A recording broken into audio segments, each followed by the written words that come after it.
Je vous remercie d'avoir bien voulu répondre à notre invitation. Cet remerciement, je le fais au nom des responsables et des membres de mon parti. Ces remerciements vont d'abord à l'endroit de la presse qui a vraiment répondu en grand nombre aujourd'hui. Également, ces remerciements vont à l'endroit des responsables et des membres de mon parti, aussi bien les jeunes, les femmes que les responsables. Je voudrais au préalable faire un certain nombre de constats concernant la marche de notre pays. Le premier constat est que les 11 années du président Macky Sall ont été marquées par un recul démocratique, par le plus grand recul démocratique depuis l'époque du président Senghor. Avant l'accession de Macky Sall au pouvoir en 2012, le Sénégal était considéré comme la vitrine de la démocratie en Afrique. Mais hélas, force est de constater qu'à ce jour, cette vision a fortement changé et que l'image de notre pays est rabaissée au niveau des pires dictatures de l'Afrique. Un certain nombre d'éléments permettent de caractériser ce grave recul démocratique. Une justice dépendante du pouvoir exécutif qui l'instrumentalise à sa guise. En effet, tout le monde a constaté que, contrairement à ce que l'article 88 de la Constitution dit, la justice sénégalaise n'est pas indépendante du pouvoir exécutif et qu'elle sert très souvent de bras armés à ce dernier pour régler des comptes politiques.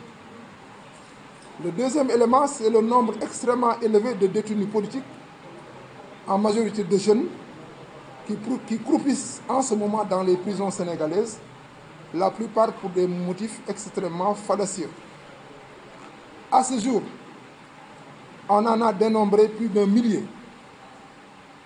C'est le moment de dénoncer fortement l'utilisation abusive de la procédure de l'instruction préparatoire dans les dossiers concernant ces détenus, dans l'unique but de retarder leur jugement et de les garder le plus souvent possible avant d'être jugés.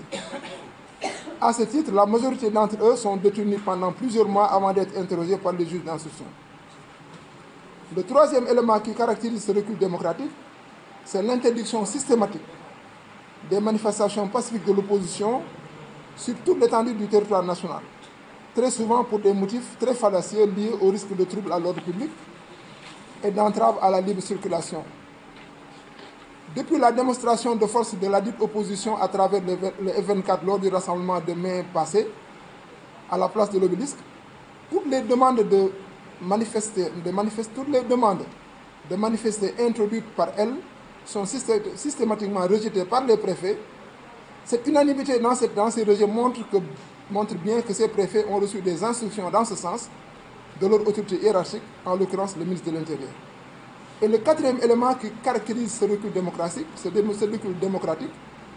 la dissolution d'un parti politique, en l'occurrence le PASTEF. La dernière dissolution en date d'un parti dans l'histoire politique du Sénégal remonte à 1960 avec le PAI de M. Mazmoud Diop. Donc ces 4 éléments démontrent bien que depuis 2012, le Sénégal a reculé gravement sur le plan de la démocratie. Le deuxième constat, c'est l'échec quasi total du régime de Macky Sall dans ses politiques économiques et sociales.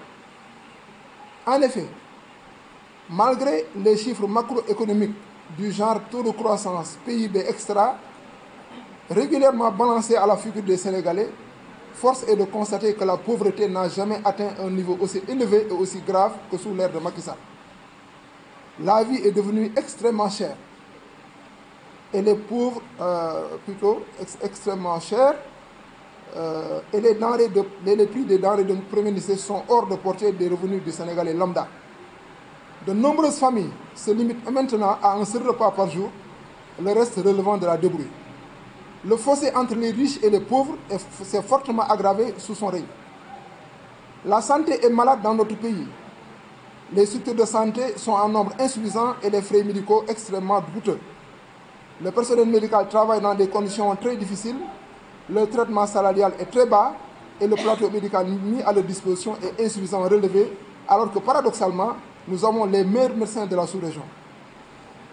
Le système éducatif est inefficace en ce sens que, d'abord, il n'est pas capable de prendre en charge l'ensemble des bacheliers qui sortent chaque année des lycées et qu'ensuite, la majorité des étudiants se retrouvent au chômage alors après qu'ils aient obtenu leur Master 1, leur Master 2.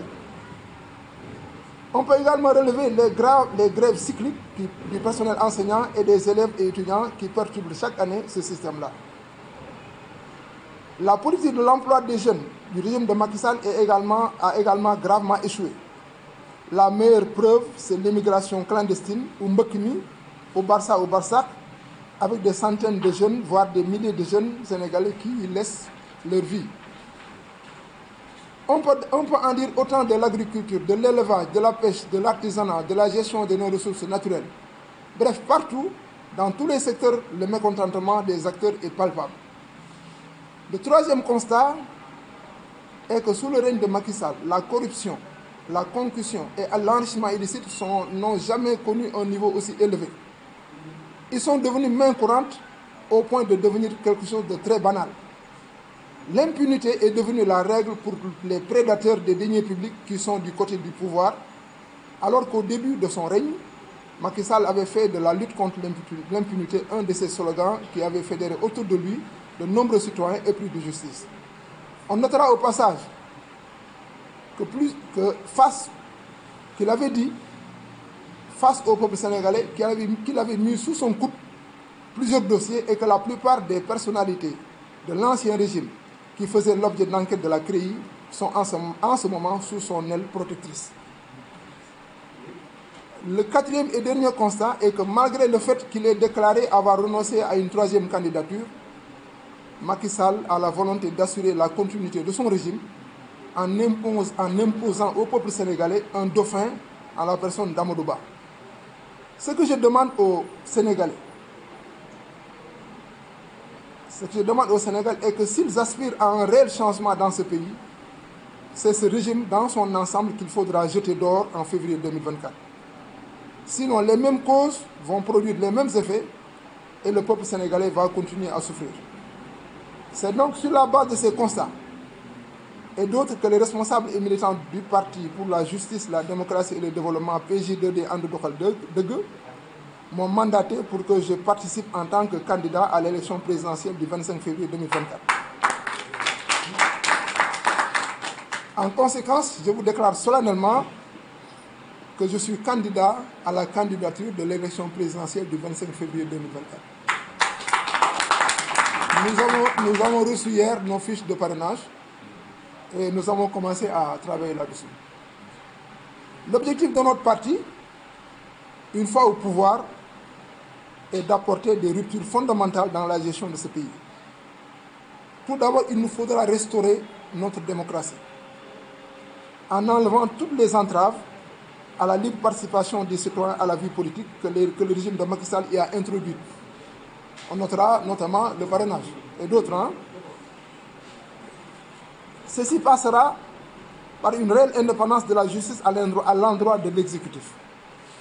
Nous avons également l'ambition de réduire de manière drastique le train de vie de l'État qui est extrêmement coûteux et de lutter efficacement contre la corruption, l'enrichissement illicite et le détournement des deniers publics. Notre ambition est également de mettre à la disposition des Sénégalais un plateau médical relevé avec un personnel médical qualifié et bien rémunéré. Notre objectif sera également de réorienter notre système éducatif afin qu'il permette aux étudiants diplômés de disposer de métiers qui leur permettront une facile réinsertion dans le tissu économique. Nous ambitionnons de faire de notre agriculture une agriculture moderne, tournée vers la satisfaction totale des besoins alimentaires des Sénégalais avec une autosuffisance alimentaire en vue dans les domaines clés. Nous avons également la volonté de mettre en place une politique environnementale de nature à protéger de manière efficace l'écosystème pour la satisfaction des besoins des Sénégalais. Nous avons les mêmes ambitions dans les domaines de la pêche, de l'élevage, de l'artisanat, de l'emploi des jeunes, etc. et dans la gestion des ressources minières, gazières et pétrolières, avec la volonté de remettre en cause tous les contrats léoniens qui préjudicient aux intérêts de l'État du Sénégal. Enfin, nous avons l'intention de remettre sur la table la question de la monnaie unique au niveau de la zone CEDEAO pour sortir définitivement de la zone du franc CFA. Je vous remercie.